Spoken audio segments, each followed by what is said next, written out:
from 1st January 2023 a scheme to supply free food grain to all Antyodaya and priority households for the next 1 year under PM Garib Kalyan Anna Yojana.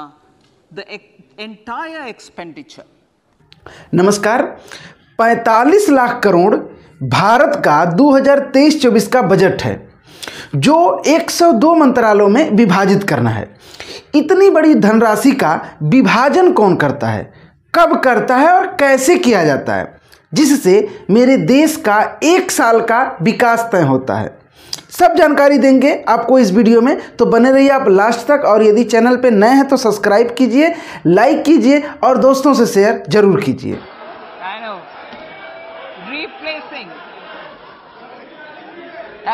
देखिए, देश का budget लागू होता है फरवरी में।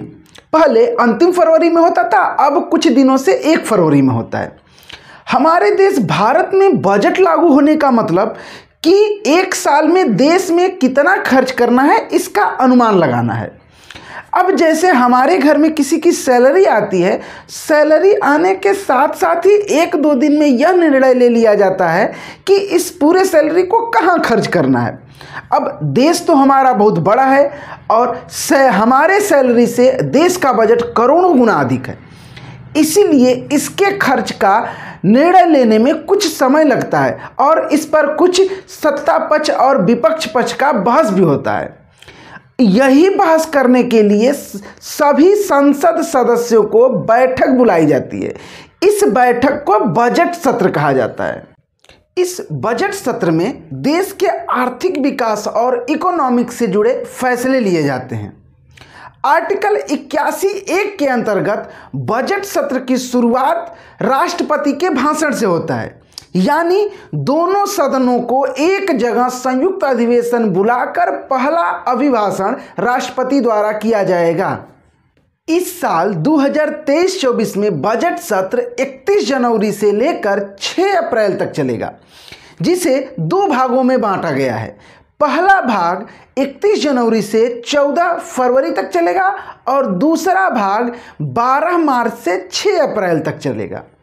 Budget लागू होने से 1 दिन पहले देश का आर्थिक सर्वेक्षण पेश किया जाता है, जिससे देश के वर्तमान अर्थव्यवस्था का हिसाब किताब लगता है, जिससे पता चलता है कि देश की अभी स्थिति क्या है।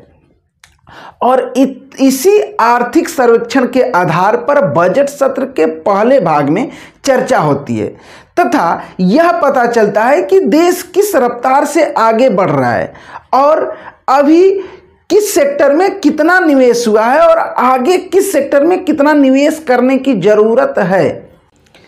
लेकिन आपने देखा कि बजट सत्र के पहले भाग में आर्थिक सर्वेक्षण पर चर्चा न करके बीजेपी और कांग्रेस में केवल अडानी को लेके नोकझोंक हुआ और संसद में हंगामा भी खूब हुआ, क्योंकि बजट लागू होने से कुछ दिन पहले अडानी कंपनी पर हिंडनबर्ग कंपनी का रिपोर्ट आया, जिससे अडानी के शेयरों में एक बहुत बड़ी गिरावट देखने को मिली थी। अब पहले बजट सत्र में कुछ विशेष प्राप्ति तो नहीं हुआ, लेकिन अडानी को लेके चर्चाएं और बीजेपी कांग्रेस में नोकझोंक बहुत ही अच्छे से हुआ। पहला बजट सत्र 31 जनवरी से 14 फरवरी तक चला और इसके बाद 1 महीना लगभग 12 मार्च तक अवकाश रहेगा।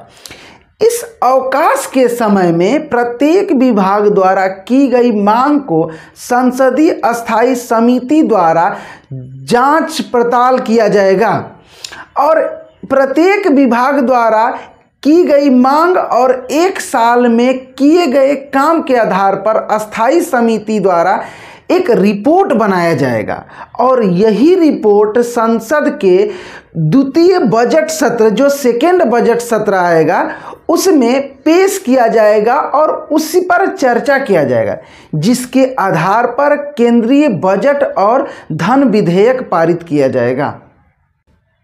आइए इसे एक एग्जाम्पल से हम समझते हैं कि मान लीजिए सड़क मंत्रालय पिछले साल 2022-23 के बजट में 500 करोड़ की मांग किए थे सड़क बनाने के लिए, लेकिन 1 साल बाद आज देखा गया तो सड़क के नाम पर केवल घास छील के छोड़ दिया गया है।